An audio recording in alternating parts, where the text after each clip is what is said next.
ঠান্ডা মাথায় আজকে রাতের বেলা চিন্তা করবা যে আল্লাহ পাক তোমাকে কি জন্য দুনিয়ায় পাঠিয়েছেন।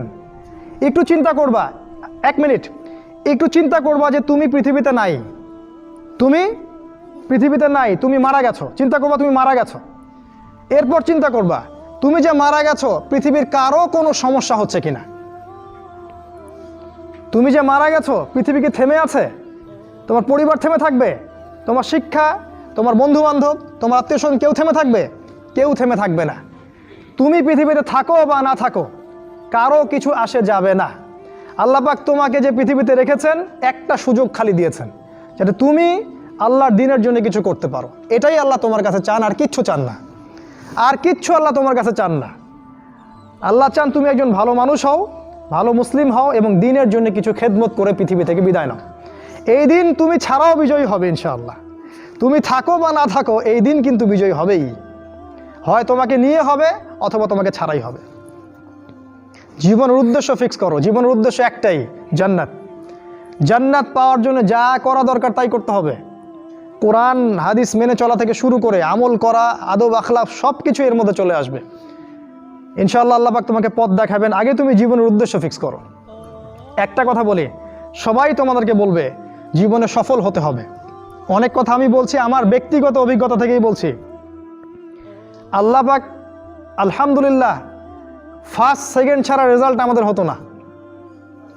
যখন থেকে আমরা বুঝতে পেরেছি যে ট্র্যাকে আমরা যাচ্ছি সে ট্র্যাকটা ভুল, সেই ট্র্যাকটা ভুল, এই বুঝটা যখন থেকে আসছে আমাদের মধ্যে, আমরা চেষ্টা করছি অন্যদেরকে আমাদের শিক্ষা দিয়ে সচেতন করার জন্য। আমরাও ভুল করেছি, ভুলের উপর ভুল করেছি। আল্লাহ পাক যেন মাফ করেন, আল্লাহুম্মা আমিন। সাফল্যের সংজ্ঞা শেখানো হতো আমাদেরকে পরিবার থেকে। সফল হতে হবে বাবা, নিজের পায়ে দাঁড়াতে হবে, বাবাকে দেখতে হবে, মাকে দেখতে হবে, অমুক তমুক ইত্যাদি ইত্যাদি। বিয়ে করবি কি নিয়ে, তোর তো কিছুই নাই, বলে নাই কথাগুলো আপনাদেরকে। চাকরি বাকরি করতে হবে, প্রতিষ্ঠিত হতে হবে। শোনো, সাফল্যের একটা সংজ্ঞা দিয়েছেন আল্লাহ কোরআনে, একটাই সংজ্ঞা, সূরা আল ইমরানের মধ্যে আছে। আজকে আমি সব ডিটেলস বলার সময় পাচ্ছি না। সূরা আল ইমরানের মধ্যে আছে, কুল্লু নাফসিন যায়িকাতুল মাউত, প্রত্যেকটা নফস মারা যাবে এবং কিয়ামতের মাঠে তাদের পুরোপুরি প্রতিদান তাদেরকে দেয়া হবে। এখানে আল্লাহ সাফল্যের সংজ্ঞা দিয়েছেন, ফামান যুহজিহা আনিন নার ওয়া উদখিলাল জান্নাহ ফাকাদ ফাজ। ওই দিন কিয়ামতের মাঠে যাকে জাহান্নাম থেকে বাঁচানো হবে আর জান্নাতে প্রবেশ করানো হবে, ফাকাদ ফাজা, এই ব্যক্তি হচ্ছে সফল। সাফল্যের সংজ্ঞা কোথায় পাইলেন? যদি আমরা জাহান্নাম থেকে বাঁচতে পারি প্রত্যেক ব্যক্তি এবং জান্নাতে যেতে পারি, সেই সফল। এছাড়া কেউই সফল না, এই পৃথিবীর কেউই সফল না, কেউ না। সে যত বড় রাষ্ট্রনেতা হোক, পণ্ডিত হোক, বিজ্ঞ হোক, পণ্ডিত কে হয় হোক, যার দাপটে সারা বিশ্ব কাঁপে, এও সফল না যদি না সে জান্নাতে যেতে পারে। কিন্তু একজন এই ভ্যান চালক, এক রিক্সা চালক, এক আমার ওই গরিব চাচা, ওই কৃষক, সে যদি হিসাব দিয়ে জান্নাতে যেতে পারে, সে সফল। তিনিই সফল, তিনিই আল্লাহর কাছে পছন্দের বান্দা। অতএব জীবনের উদ্দেশ্যটাকে ঠিক করে ফেলো, এটা প্রথম কাজ। দ্বিতীয় কাজ, তোমাকে জ্ঞান অর্জন করতে হবে। দ্বিতীয় কাজ, কিসের জ্ঞান অর্জন করবে? যে জ্ঞান তোমাকে আল্লাহর দিকে নিয়ে আসবে সেই জ্ঞান অর্জন করতে হবে। কোন কোন সাবজেক্ট পড়তে হবে তোমাকে প্রথমত কোরআন পড়তে হবে, তেলাওয়াত করা শিখবে, অর্থ জানবে, আরবি ভাষা শেখার চেষ্টা করো, কোরআনের আদেশ মানো, নিষেধগুলো ছেড়ে দাও এবং কোরআনের দাওয়াত মানুষের কাছে পৌঁছে দাও। কোরআনের দাওয়াত মানুষের কাছে পৌঁছে দাও এবং কোরআনের বিধান বাস্তবায়নের জন্য আল্লাহর পথে চেষ্টা করো। আর কি সাবজেক্ট পড়তে হবে? তোমাকে হাদিস পড়তে হবে, রাসূলের হাদিস, অসংখ্য হাদিস, এগুলো পড়তে হবে তোমাকে। আর কি পড়বে? ইসলামের ইতিহাস তোমাকে পড়তে হবে।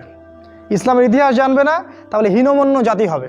তুমি জানবেই না তোমার এই বাপ দাদারা ছিল সিংহ পুরুষ, তুমি এটা জানবেই না। তোমার শেকড় যে এত সিংহ পুরুষ দিয়ে ভর্তি, এটা তুমি জানোই না। এজন্য হীনমন্যতায় ভোগো, মনে হয় যে আমাদের কেউ নাই, আমরা এতিম। জি না, আমরা এই বিশ্ব শাসন করেছি 100 বছর আগেও। এই 100 বছর আগেও এই পুরো বিশ্ব আমাদের হাতে ছিল। এখন যা দেখছো এরকম অতীত এরকম ছিল না। একটা ওমরের হুঙ্কারে সারা বিশ্ব কেঁপে যাইতো। এক আলী রাদিয়াল্লাহু আনহু যদি জিহাদের মাঠে হুঙ্কার দিতেন, সমস্ত কাফের হৃদয় একদম দরদর করে কাঁপতে থাকতো। আমাদের সিংহ পুরুষ বাবারা দাদারা এরকম ছিলেন। আমরা এত হীনমন্য জাতি ছিলাম না। আজকে আমরা আমাদের পরিচয় ভুলে গেছি। ইতিহাস পড়তে হবে তোমাকে। আর কি পড়তে হবে? ইসলামের অর্থনীতি পড়বে, অর্থনীতি জানো না, তুমি হালাল হারাম বুঝতে পারবে না। ওরা তোমার সাথে প্রতারণা করে এমন হারাম ঢুকিয়ে দিবে তুমি বুঝতেই পারবে না এটা হারাম ছিল। ইকোনমিক্স পড়তে হবে, খুব ইম্পর্টেন্ট সাবজেক্ট এই জামানার জন্য। আর কি পড়তে? পলিটিক্যাল সায়েন্স, এই বিশ্ব রাজনীতি সম্পর্কে পড়াশোনা করবে, এটা গুরুত্বপূর্ণ সাবজেক্ট। এছাড়া জেনারেল লাইনে যে পড়াশোনাগুলো করছো এগুলো ভালো, আমি এগুলো পড়তে নিষেধ করিনি। আমি বলেছি এগুলোর শিকড়টা হবে ইসলামিক। তুমি ডাক্তার হও আর ইঞ্জিনিয়ার হও আর কি হও, এটাতে আমাদের কোনো আপত্তি নাই, শিকড়টা হতে হবে ইসলামিক, কোরআন এবং সুন্নাহ ভিত্তিক। আর একটা সাবজেক্ট পড়বে ফিকহ। ফিকহ যদি না পড়ো তাহলে কি হবে জানো? তাহলে নফল মোস্তাহাব আমলগুলো নিয়ে মারামারি কাটাকাটি করে ফরজ ঐক্য নষ্ট করে ফেলবা। এখনকার দেখো না যে অল্প কিছু পড়াশোনা করে, 2 পাতা পড়াশোনা করে দায়ী হয়ে গেছে একেবারে। কোরআনটা ঠিক মতো পড়তে পারে না, কোরআনটা রিডিং ঠিক মতো পড়তে পারে না, বড় বড় ফতোয়া দিয়ে বেড়াচ্ছে ওইটা হালাল আর ওইটা হারাম, ওইটা অমুকের এই নাই অমুকের সেই নাই। হচ্ছে না এটা ফিকহ না জানার কারণে হচ্ছে। ফিকহের বুঝ কঠিন বুঝ, গভীর বুঝ। এই জন্য ইমাম আবু হানিফা থেকে শুরু করে যত ফকিহ ছিলেন সবাইকে ভক্তি শ্রদ্ধা সম্মান করতে শিখো। ফিকহটা অনেক কঠিন একটা জিনিস। আমরা তো এখানে সমালোচনা বেশি করতে চাই, এটা ঠিক না। এই ফিকহের জ্ঞান না থাকলে তুমি কোনটা ফরজ, কোনটাকে বেশি গুরুত্ব দেওয়া লাগবে, কোনটা নফল, কোনটাকে মুস্তাহাব, কোনটা ওয়াজিব পর্যায়ের, কোনটা সুন্নতে মুআক্কাদা, কোনটা কি সব বুঝতে পারবে না। আর না বুঝতে পারলে তুমি কি করবা? যে বিষয়ে ছাড় দেয়া যেত সেটাকে ছাড় না দিয়ে তুমি বড় বড় জিনিসগুলোকে ভেঙে ফেলবা। খেয়াল করে দেখবেন ছোট ছোট মাসআলাগুলোকে নিয়ে, যেগুলো ইখতিলাফি মাসআলা, যেগুলো নিয়ে সাহাবায়ে কেরামদের মধ্যে দ্বিমত ছিল, এগুলোকে নিয়েই বাংলাদেশে শত শত দল হয়ে গেছে। হয় নাই? কোনো দল কি বলেছে আল্লাহ নাই? কোনো দল বলে যে রাসূল নাই, কোরআন নাই, আমাদের কেবলা আলাদা, এটা বলে? সবার আল্লাহ এক, রাসূল এক, কেবলা এক, কোরআন এক, সুন্নাহ এক, সব এক। তাহলে এতগুলো দল কেন হলো? ওই যে সংকীর্ণ মানসিকতা এবং এই ফিকহের বুঝ না থাকার কারণে হয়েছে। তাই ফিকহটা পড়বে, না হলে তোমার দ্বারা উপকার না হয় উম্মার ক্ষতি হয়ে যাবে। তোমার দ্বারা উপকার না হয় উম্মার ক্ষতি হয়ে যাবে। আর 2-1টা সাবজেক্ট বলছি। জিও পলিটিক্স, ভূ রাজনৈতিক প্রেক্ষাপটটা পড়তে হবে তোমাকে। এর সাথে একটা সাবজেক্ট অবশ্যই পড়বে রাসূলুল্লাহ সাল্লাল্লাহু আলাইহি ওয়াসাল্লামের জীবনী। এই কয়েকটা সাবজেক্ট যদি পড়তে পারো, শেষ জামানায় ইনশাআল্লাহ আল্লাহ পাক তোমার হাতে পতাকা দিবেন এবং তুমি আল্লাহর দ্বীনের পতাকা বহন করবে ইনশাআল্লাহ। জ্ঞান নাই, কিচ্ছু করতে পারবে না। যদি তুমি জ্ঞান অর্জন করতে না পারো, তুমি বাতিলের মোকাবেলা করতে পারবে না। এখনকার যুদ্ধটা অস্ত্রের যুদ্ধ না, এখনকার যুদ্ধ জ্ঞানের যুদ্ধ। তুমি ওদের সাথে অস্ত্রের যুদ্ধ করে পারবে না। এখনকার যুদ্ধটা জ্ঞানের যুদ্ধ। ওটাও আসবে সামনে, যখন ইমামুল মাহদি আসবেন, সারা বিশ্ব জুড়ে মালহামা শুরু হবে, তখন মহাযুদ্ধ। এই ফিজিক্যাল স্ট্রেংথ নিয়ে, মেন্টাল স্ট্রেংথ নিয়ে, ইমানের স্ট্রেংথ নিয়ে পারবে না।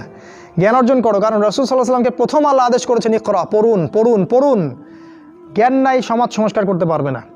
এটা 2। 3 নাম্বার হচ্ছে জ্ঞান অনুযায়ী আমল করতে শেখো দ্রুত। যতটুকু জানলা আমল করতে শেখো, আগামীকালের জন্য ফেলে রাখবে না। আজকে যা শিখেছো আজকে আমল করো। রাসূলের সুন্নাহগুলোকে গুরুত্ব দিয়ে করো।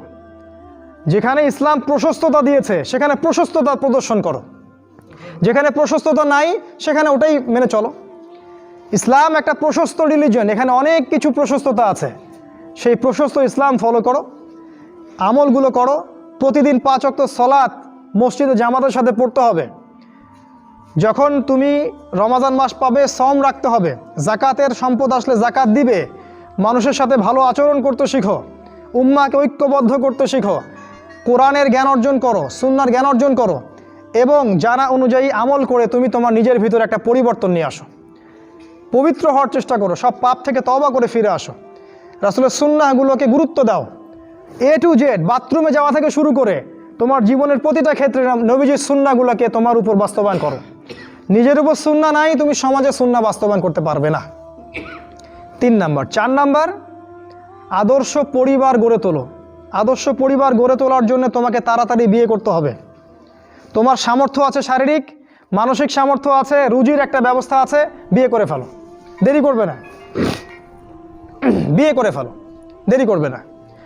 আমি বলছি অবশ্যই অবশ্যই তোমার শারীরিক সামর্থ্য থাকতে হবে, মানসিক সামর্থ্য থাকতে হবে, অর্থনৈতিক সামর্থ্য থাকতে হবে, একটা মেয়ের রেসপন্সিবিলিটি নেওয়ার সামর্থ্য থাকতে হবে।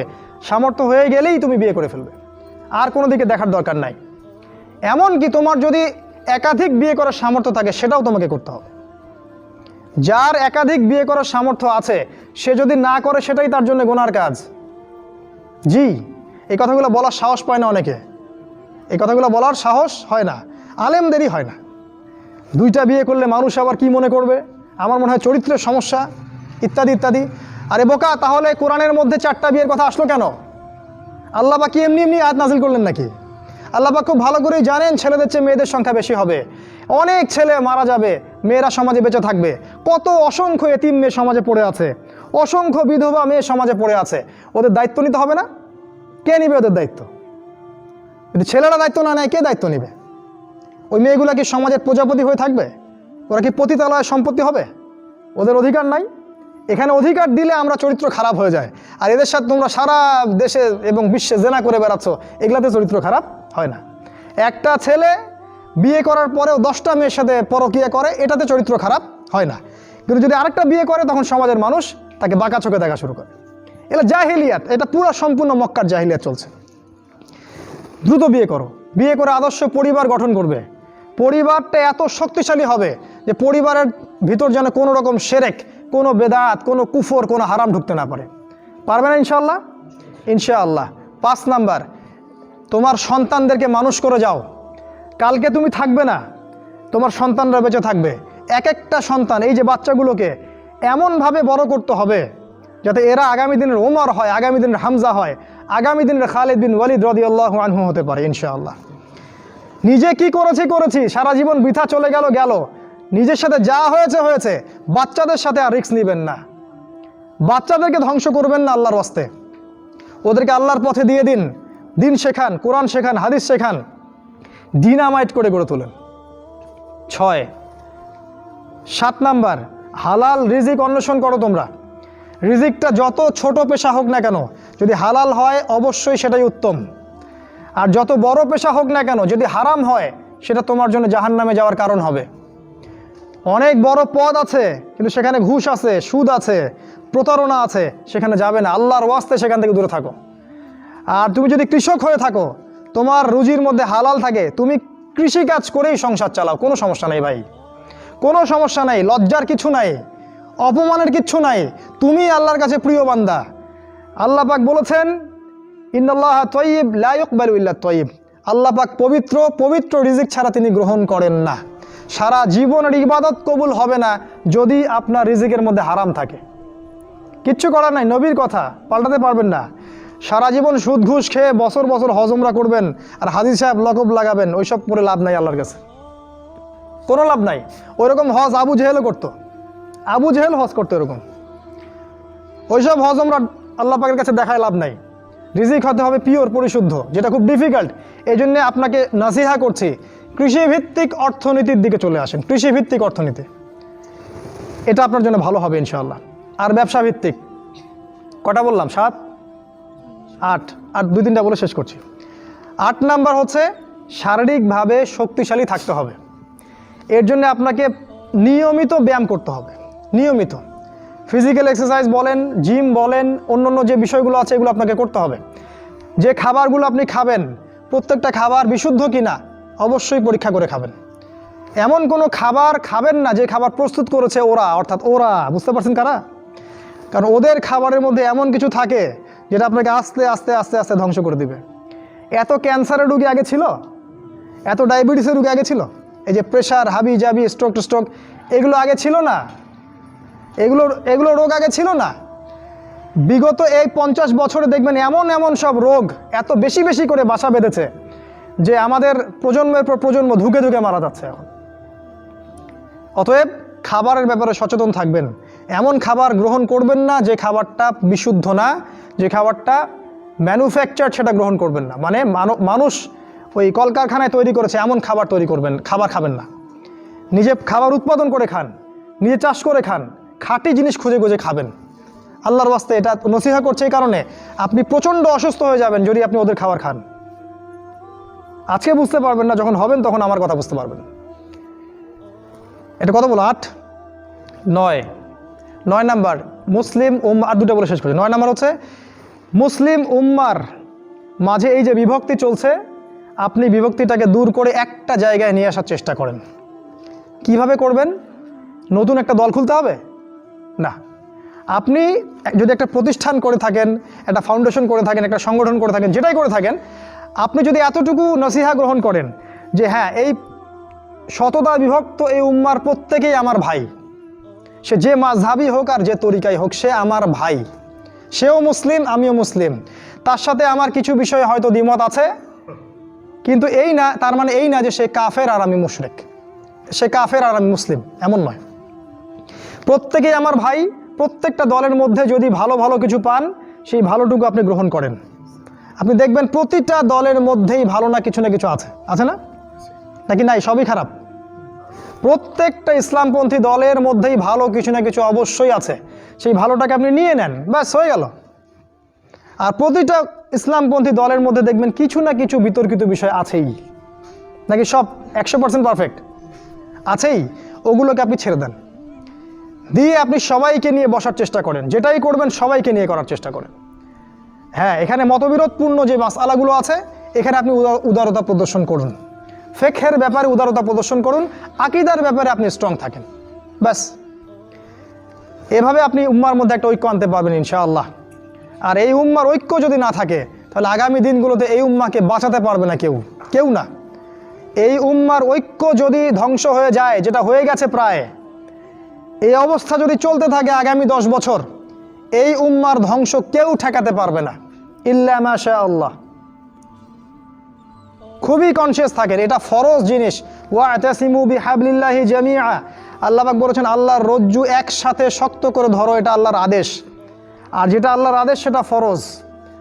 আপনার জোরে আমিন বলা ফরজ নয়, পায়ে পা লাগানো ফরজ নয়, রফুল ইয়াদাইন করা ফরজ নয়, আপনারা যে আরও জিকিরের তরিকাগুলো বের করেছেন এগুলো ফরজ নয়, এগুলো গুরুত্বপূর্ণ হতে পারে, সুন্নাহ, ফরজ নয়। ওয়াতাসিমু এটা ফরজ, আল্লাহর রজ্জু সব শক্ত করে একসাথে ধরে থাকো, এটা ফরজ। আপনি ফরজটাকে ছেড়ে দিয়ে সুন্নাহ ধরতে পারেন না। যদি ধরেন তাহলে আপনার নির্বোধ, আপনি বোঝেন না যে কোনটাকে বেশি গুরুত্ব দিতে হবে। অতএব উম্মার ঐক্যের জন্য কাজ করুন, যারা ঐক্যের জন্য কাজ করছে ওদেরকে সহযোগিতা করুন। আপনার সময় থাকলে সময় দেন, মেধা থাকলে মেধা দেন, অর্থ থাকলে অর্থ দেন, অথবা দোয়া করে সহযোগিতা করুন। যেভাবে পারেন আপনি তাদেরকে সহযোগিতা করুন। লাস্ট আরেকটা হচ্ছে, আপনাকে আল্লাহ পাক যে সময়টুকু দিয়েছেন এই যৌবনের, এই দুনিয়ার জীবনের, আল্লাহর দ্বীনের দাওয়াত আপনি প্রচার করেন। আপনার মধ্যে যতটুকু এলেম কালাম আছে, বাল্লিগু আন্নি ওয়ালাউ আয়া, একটা আয়াতও যদি জানো আমার পক্ষ থেকে প্রচার করে দাও। প্রতিটা দিন আপনি আল্লাহর পথে দাওয়াতের জন্য নেমে পড়েন। ফুল টাইম দায়ী হতে বলছি না আমি, পার্ট টাইম দায়ী হয়ে যান। প্রতিটা দিন কিছু না কিছু সময় আল্লাহর দ্বীনের জন্য ব্যয় করেন। মসজিদে বসেন, তালিম করেন, লোকজনকে নামাজের দিকে ডাকেন, আল্লাহর পথে সময় দেন। আপনি যারা দ্বীনের পথে কাজ করছে ওদেরকে হেল্প করেন, নিজে দাওয়াতি কাজ করেন, আপনার সেক্টরে দাওয়াতি কাজ করেন, নিজের মধ্যে, নিজের বন্ধু মহলে, পরিবারে, আপনার আত্মীয় স্বজনের মধ্যে দাওয়াত দিতেই থাকেন। শুনুক না শুনুক নাই, কথা বোঝেন নাই, শুনুক বা না শুনুক আপনি দাওয়াতি কাজ করতেই থাকেন। ইনশাআল্লাহ এই 10টা কাজ যদি আপনারা যুবকরা করতে পারেন, আমি আশাবাদী ইনশাআল্লাহ আগামী দিনগুলোতে আপনিই হবেন ইমামুল মাহদির সৈনিক ইনশাআল্লাহ।